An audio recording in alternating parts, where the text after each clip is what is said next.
الرحمن الرحیم الحمدللہ رب العالمین وصلی اللہ علی محمد وآلہ الطاہرین۔ موضوع گفتگو نماز آیات۔ اس سے پہلے کہ نماز آیات کے مسائل بیان ہوں، احکام بیان ہوں، پہلے مرحلے میں گفتگو ہو خود اس کے نام کے بارے میں کہ اس نماز کو نماز آیات کیوں کہا جاتا ہے۔ آیات جمع ہے آیت کی، اور آیت کے معنی ہے نشانی کے۔ تو یہاں پر مراد ہے اللہ سبحانہ و تعالیٰ کی قدرت کی نشانیوں پر جو نماز واجب ہو جائے، اور قدرت کی نشانیوں میں سے ایک نشانی ہے سورج گرہن، چاند گرہن، زلزلہ اور سرخ اور سیاہ آندھیاں اور زمین کا دھس جانا۔ تو یہ جتنی چیزیں ہیں انہیں کہا جاتا ہے کہ اللہ سبحانہ و تعالیٰ کی قدرت کی نشانیاں ہیں۔ ان میں سے کچھ پر نماز آیات واجب ہو جاتی ہے۔ بس کہا جائے گا کہ زلزلہ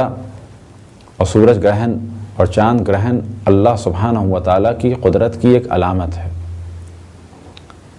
اور اس علامت کے ظاہر ہونے پر، اس نشانی کے ظاہر ہونے پر نماز آیات واجب ہو جائے گی۔ یعنی زلزلہ اللہ سبحانہ و تعالیٰ کی آیات میں سے ایک آیت ہے، اور اس آیت کے ظاہر ہونے پر نماز آیات میں سے ایک نماز، یعنی چاہے وہ سورج گرہن کے بعد ہو، سورج گرہن کی نماز واجب ہو جائے گی، چاند گرہن کے بعد چاند گرہن کی نیت سے ایک نماز واجب ہو جائے گی۔ تو یہ تو ہے مراد نماز آیات سے۔ نماز آیات واجب ہوتی ہے 4 چیزوں کی وجہ سے، اور 5ویں چیز کا بھی ذکر کیا جاتا ہے عام طور پہ احتیاط واجب کی نیت سے، کہ 5ویں چیز بھی اگر ظاہر ہو تو نماز آیات پڑھی جائے۔ لیکن بعض مراجع خصوصاً اس دور میں آغا سستانی فرماتے ہیں کہ 3 چیزوں پر نماز آیات واجب ہوتی ہے، اور باقی 2 چیزوں پر مستحب ہے کہ نماز آیات کو پڑھا جائے۔ پہلی چیز کہ جس پہ نماز آیات واجب ہوتی ہے وہ ہے چاند گرہن، یعنی خسوف۔ نمبر 2 سورج گرہن یعنی خسوف یعنی کسوف،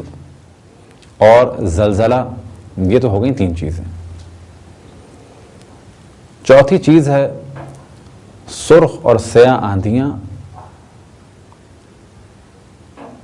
اور اسی طریقے سے شدید قسم کے جو باد گرد یعنی بھنور چلتے ہیں اور شدید طوفانی ہوائیں ہوں، اور رعد و برق، یعنی ایسی رعد و برق کہ جس کے بعد عام طور پر لوگ ڈر جائیں۔ تو 3 چیزیں تو ایسی ہیں کہ زلزلہ کم ہو یا زیادہ ہو، چاند گرہن کم ہو یا زیادہ ہو، اور سورج گرہن کم ہو یا زیادہ ہو، نماز آیات واجب ہو جائے گی۔ رہ گیا مسئلہ اس کا کہ رعد و برق یعنی بجلی کا چمکنا اور گڑگڑاہٹ۔ اب اگر بہت زیادہ شور ہو آسمانی اور بہت زیادہ بجلی چمکے، اسی طریقے سے آندھی بھی اگر بہت شدید آندھی ہو، سرخ آندھی ہو، سیاہ آندھی ہو، تو ایسی صورت میں شرط لگائی جاتی ہے اگر عموماً لوگ ڈریں تو نماز آیات واجب ہو جائے گی۔ لیکن معمول کے مطابق جو بجلی چمکتی ہے، رعد و برق ہوتی ہے، معمول کے مطابق جو آندھیاں آتی ہیں، اس پر نماز آیات واجب نہیں ہوتی۔ 5ویں چیز کہ جس پر نماز آیات بنا بر احتیاط واجب ہو جاتی ہے وہ ہے زمین کا دھس جانا، یا دریا کا خشک ہو جانا، یا پہاڑوں کا گر جانا۔ اور یہاں بھی شرط یہ ہے کہ اگر ان چیزوں سے عموماً ایک خوف سا پھیلے اور لوگ ڈر سے جائیں تو ایسی صورت میں نماز آیات واجب ہو جائے گی۔ اب اس جانب توجہ رہے کہ ان میں سے جو چیز جتنی دفعہ ہوگی نماز آیات واجب ہو جائے گی۔ مثال کے طور پر سورج گرہن بھی ہوا اور بعد میں چاند گرہن ہوا، تو ایک ہم پر نماز سورج گرہن کی واجب ہے اور ایک چاند گرہن کی واجب ہے۔ اب اگر ہم نے سورج گرہن کی نماز نہیں پڑھی تو ہمیں سورج گرہن کی نماز پڑھنی ہے، چاند گرہن کی نماز نہیں پڑھی تو ہمیں چاند گرہن کی نماز بھی قضا کی نیت سے پڑھنی ہے۔ اسی طریقے سے اگر 3 دفعہ سورج گرہن ہوا اور ہم نے نماز نہیں پڑھی تو ہمیں 3 دفعہ سورج گرہن کی نماز پڑھنی ہے قضا کی نیت سے، اور اگر 3 دفعہ چاند گرہن ہوا اور ہم نے چاند گرہن کی نماز نہیں پڑھی تو ہمیں 3 دفعہ چاند گرہن کی نماز پڑھنی ہے۔ البتہ مراد یہ نہیں ہے کہ ایک ہی دن میں 3 دفعہ سورج گرہن ہوگا۔ فرض کریں کہ 1 سال میں 2 سال میں 3 دفعہ ہوا اور ہم نے نمازیں نہیں پڑھی تو ہمیں 3 نمازیں قضا کی نیت سے پڑھنی ہیں سورج گرہن کی. اسی طریقے سے اگر چاند گرہن کی ہم نے نماز نہیں پڑھی تو ہمیں 3 نمازیں پڑھنی ہیں چاند گرہن کی. اب ان میں سے کون سی پہلے دفعہ کی ہے کون سی دوسری دفعہ کی ہے یہ معین کرنا ضروری نہیں ہے. اسی طریقے سے 3 نمازیں آیات پڑھ لی یہ بھی کافی ہے سورج گرہن کی نیت سے. لیکن اگر ایک دفعہ نماز قضا ہوئی سورج گرہن کی ایک دفعہ نماز قضا ہوئی چاند گرہن کی تو ہمیں معین کرنا ہے کہ یہ نماز پڑھ رہا ہوں میں سورج گرہن کی نماز کہ جو مجھ سے چھوٹ گئی تھی اور یہ نماز پڑھ رہا ہوں میں چاند گرہن کی قضا نماز. اسی طریقے سے اگر اس وقت سورج گرہن ہو رہا ہے تو ہم پر واجب ہے کہ اس وقت کی سورج گرہن کی نماز پڑھیں. اور اگر اسی وقت ہمارا دل چاہ رہا ہے کہ ایک نماز قضا کی نیت سے پڑھیں کہ جو پچھلے سورج گرہن کی تھی تو پہلے ہمیں نماز پڑھنی ہوگی اگر وقت کم ہے تو سورج گرہن کی اور معین کرنا ہے کہ اس وقت کے سورج گرہن کی. اور اگر ہم قضا کی نیت سے پڑھ رہے ہیں تو اس کو معین کرنا ہے کہ وہ سورج گرہن کی جس کی ہم نے نماز نہیں پڑھی تھی یہ نماز اس سورج گرہن کی پڑھ رہا ہوں یعنی قضا کی نیت سے.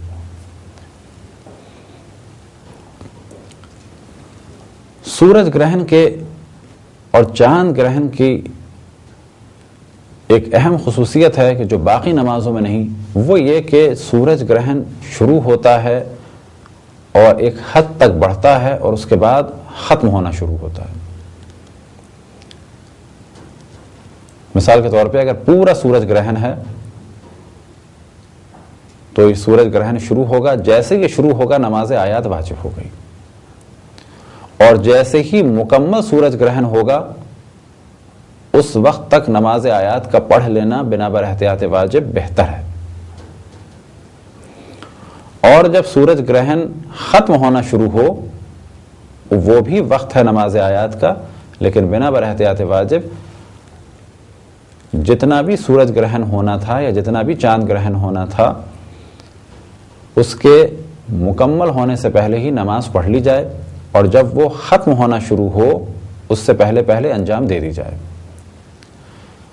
لیکن بعض مراجع فرماتے ہیں کہ شروع سے لے کے آخر تک کبھی بھی پڑھ لیں کافی ہے لیکن احتیاط واجب یہ ہے کہ شروع ہونے سے لے کر اس کے آخر مرحلے سے پہلے نماز آیات کو پڑھ لیا جائے. اور اگر کسی نے اس وقت تک نہیں پڑھی تو ادا اور قضا کی نیت نہ کرے فقط یہ نیت کر لے کہ میں نماز آیات پڑھ رہا ہوں. البتہ ذہن میں رکھ لے کہ سورج گرہن کی قربتاً الی اللہ نہ ادا کی نیت کرے اور نہ قضا کی نیت کرے. لیکن زلزلے وغیرہ میں ایسا نہیں ہے کہ جب زلزلہ آ رہا ہو تو اس وقت نماز پڑھنی ہے بلکہ اگر زلزلہ آ رہا ہے اور جان کا خطرہ ہے تو اس وقت نماز پڑھنا حرام ہے اور جان کا بچانا واجب ہے اور زلزلے کے بعد نماز پڑھنا ہوگی. اسی طریقے سے جب آندھی آ رہی ہے یا جب سیاہ آندھی آ رہی ہے یا جب بہت زیادہ بجلی کڑک رہی ہے یا کہیں بجلی گری ہے اور اس سے خوف و ہراس پھیلا ہے تو اس وقت نماز پڑھنا واجب نہیں ہے اس وقت اپنی جان بچانا واجب ہے. لیکن جیسے ہی نماز پڑھنا ممکن ہو جائے تو واجب ہے کہ فوراً نماز احتیاط انجام دی جائے. اب اگر کوئی ڈیلے کرتا ہے اور فوراً نہیں پڑھتا تو وہ گناہ کرتا ہے اور اس کے بعد اس پر واجب ہے پورے عمر میں کبھی بھی پڑھ لے لیکن جتنی جلدی پڑھے اتنا بہتر ہے. اب اس جانب توجہ رہے کہ یہ واقعات دنیا میں مختلف جگہ ہوتے رہتے ہیں. جس جگہ یہ واقعات ہوتے ہیں اس جگہ کے افراد پر واجب ہے کہ نماز آیات پڑھیں. ایسا نہیں ہے کہ دنیا میں کہیں بھی ہو تو ہم پر نماز آیات واجب ہو جائے گی بلکہ جس جگہ یہ واقعات ہوں یا جس جگہ تک یہ خوف و ہراس پھیلے اس جگہ تک نماز آیات واجب ہوگی. البتہ خصوصاً زلزلے اور چاند گرہن اور سورج گرہن کے بارے میں تو مسلم ہے کہ جس جگہ چاند گرہن ہو جس جگہ سورج گرہن ہو جس جگہ زلزلہ آئے اس جگہ نماز آیات ان افراد پر واجب ہوگی. اگر سورج گرہن اور چاند گرہن کی مدت بہت ہی قلیل ہو اور ایک رکعت سے بھی کم ہو تو واجب ہے کہ وہ ادا کی نیت سے پڑھے گا. اور اگر ایک رکعت سے زیادہ تھی لیکن کسی وجہ سے نماز نہیں پڑھ سکا اور اب نماز پڑھنے کے لیے کھڑا ہوا ہے اور ایک رکعت سے پہلے ہی سورج گرہن اور چاند گرہن ختم ہو جائے گا تو بھی اس پر واجب ہے کہ ادا کی نیت سے شروع کرے نماز کو. بعد میں جو نماز وقت سے باہر ہوگی یعنی سورج گرہن چاند گرہن سے باہر ہوگی وہ بے شک نماز وقت سے باہر ہو لیکن نیت اسے ادا ہی کی کرنی ہے شروع میں. ایک سوال یہ ذہن میں آ سکتا ہے کہ کب نماز آیات کو پڑھا جائے، یعنی کب سے مراد یہ کہ ہمیں کیسے پتہ چلے کہ سورج گرہن ہونے والا ہے یا چاند گرہن ہونے والا ہے۔ البتہ زلزلے کے بارے میں بعض دفعہ پتہ چلتا ہے تو نماز واجب ہے، اور بعض دفعہ پتہ نہیں چلتا اور ٹی وی یا ریڈیو سے پتہ چلتا ہے کہ اس علاقے میں زلزلہ آیا تھا، تو بے شک ہم سو رہے تھے یا ڈرائیونگ کر رہے تھے اور ہمیں اندازہ نہیں ہوا، لیکن جب پتہ چل جائے کہ ہم اس علاقے میں تھے کہ جہاں زلزلہ آیا تو فوراً واجب ہے نماز آیات کا پڑھا جانا، اور اگر نہیں پڑھی تو یہ معصیت کی اور اس کے بعد ساری عمر کبھی بھی پڑھی جا سکتی ہے۔ لیکن اگر فوراً نہیں پڑھی، فوراً سے کیا مراد ہے کہ جب بھی پاسبل ہو نماز آیات زلزلے کی نیت سے پڑھنی ہے۔ سورج گرہن اور چاند گرہن کا پتہ چلے گا کس کے ذریعے سے؟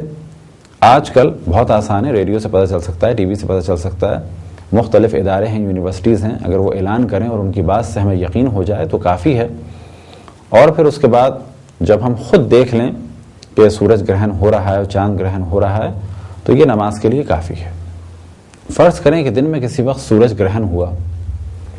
اور اب ظہر عصر کا وقت بھی کم ہے اور ساتھ ہی سورج گرہن بھی ہو گیا، تو یہاں پہ سوال یہ کیا جائے گا کہ پہلے کیا واجب ہے؟ پہلے سورج گرہن کی نیت سے نماز آیات واجب ہے یا ظہر عصر کی نماز پڑھنا واجب ہے؟ تو پہلا مرحلہ تو یہ ہے کہ اگر دونوں کا وقت زیادہ ہے تو جو بھی پہلے پڑھ لی جائے وہ صحیح ہے۔ اسی طریقے سے کہا جائے گا جس کا وقت کم ہے پہلے اسے پڑھا جائے، اگر وقت زیادہ ہے تو دونوں میں سے کوئی بھی پڑھ لیں، اور اگر ان میں سے کسی ایک کا وقت کم ہے تو جس کا وقت کم ہے پہلے اسے پڑھیں۔ فرض کریں کہ سورج گرہن ختم ہونے میں فقط 5 منٹ رہ گئے ہیں، لیکن ابھی ظہر عصر کی نماز میں 1 گھنٹہ باقی ہے، تو پہلے ہم سورج گرہن کی نماز پڑھیں گے کیونکہ وہ ہم پر واجب ہے، اور اگر ہم نے اس وقت نہیں پڑھی تو سورج گرہن کی نماز قضا ہو جائے گی کیونکہ سورج گرہن ختم ہو جائے گا۔ اسی طریقے سے اگر ظہر عصر کی نماز کا وقت کم ہے تو یہاں پہ کہا جائے گا پہلے ظہر عصر کی پڑھی جائے۔ یہی بالکل مسئلہ ہے چاند گرہن کا اور مغرب اور عشاء کی نماز کا کہ جس کا وقت کم ہے پہلے اسے پڑھا جائے۔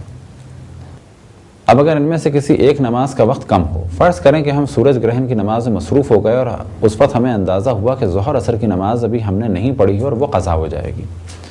تو ایسی صورت میں ہم پر واجب ہے کہ سورج گرہن کی نماز کو چھوڑ دیں اور اسی دوران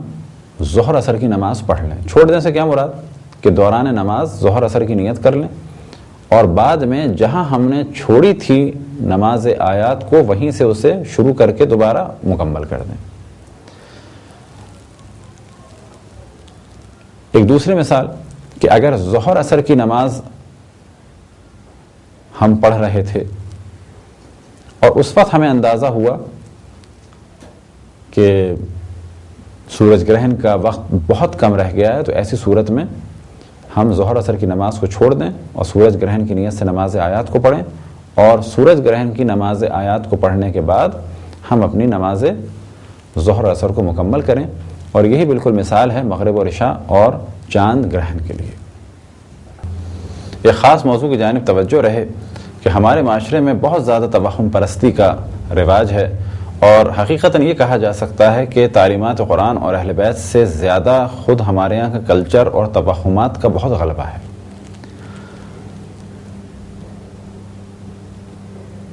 مثال کے طور پہ یہ کہا جاتا ہے کہ چاند گرہن اور سورج گرہن کے وقت حاملہ خواتین کام نہ کریں، تو یہ نظریہ بالکل تعلیمات اسلامی کے خلاف ہے۔ اگر کوئی احتیاطاً کوئی چیز نہ کاٹنا چاہے یا کوئی خاص کام نہ کرنا چاہے تو یہ اس کا اختیار ہے کہ وہ کرے یا نہ کرے، لیکن یہ تصور کہ ایسا کوئی موضوع اہل بیت علیہ السلام سے نقل ہوا ہے یا قرآن مجید میں اس کا ذکر ہے کہ خواتین جو حاملہ ہیں وہ کچھ کاٹیں نہیں یا کوئی کام نہ کریں، تو یہ بالکل غلط نظریہ ہے۔ خواتین کاٹ بھی سکتی ہیں، کچھ کام بھی کر سکتی ہیں، کچھ کھا بھی سکتی ہیں، لیکن یہ تصور کہ خواتین سورج گرہن اور چاند گرہن اول سے لے کے آخر تک لیٹ جائیں کسی جگہ پر، تو یہ بالکل تعلیمات اسلام کے خلاف ہے، کیونکہ ان پر ایک چیز اس دوران واجب ہے اور وہ ہے نماز آیات کا بجا لانا۔ اب اس نماز آیات کے لیے ممکن ہے کہ انہیں غسل کرنا پڑے، ممکن ہے انہیں وضو کرنا پڑے، تو جو بھی کام ہیں نماز آیات کے واجبات میں سے یا اس کی شرائط میں سے یا اس کے مقدمات میں سے، ان سب کو انجام دینا ہوگا، اور اس کے بعد 2 رکعت نماز آیت پڑھنی ہوگی، چاہے سورج گرہن ہو اور چاہے چاند گرہن۔ پھر ذہن توجہ دلائیں کہ اگر کوئی اس دوران آرام کرنا چاہے، لیٹ جائے، بے شک کسی چیز کو نہ کاٹے، کسی چیز کو نہ کھائے، اور وہ بہت سارے کام نہ انجام دینا چاہے تو یہ اس کا اختیار ہے، لیکن نماز اسے بالآخر پڑھنی ہے۔ اور اس قسم کے نظریات کو پاک اور پاکیزہ مذہب حقہ اہل بیت علیہم السلام سے نسبت نہ دی جائے، بلکہ یہ کہا جائے کہ اس قسم کی بعض چیزیں مشہور ہیں انڈیا اور پاکستان میں۔ بس پھر اس جانب توجہ دلائیں کہ اس قسم کی رسوم یا اس قسم کی خرافات یا اس قسم کے توہمات کو اہل بیت علیہم السلام کے پاک اور پاکیزہ مذہب کی جانب منسوب نہ کیا جائے۔ خداوند تبارک و تعالیٰ سے دعا ہے کہ ہم سب کو تعلیمات قرآن اور اہل بیت علیہم السلام سے آشنا ہونے اور توہمات اور خرافات اور توہم پرستی سے محفوظ فرمائے۔ وصلی اللہ علی محمد وآلہ الطاہرین۔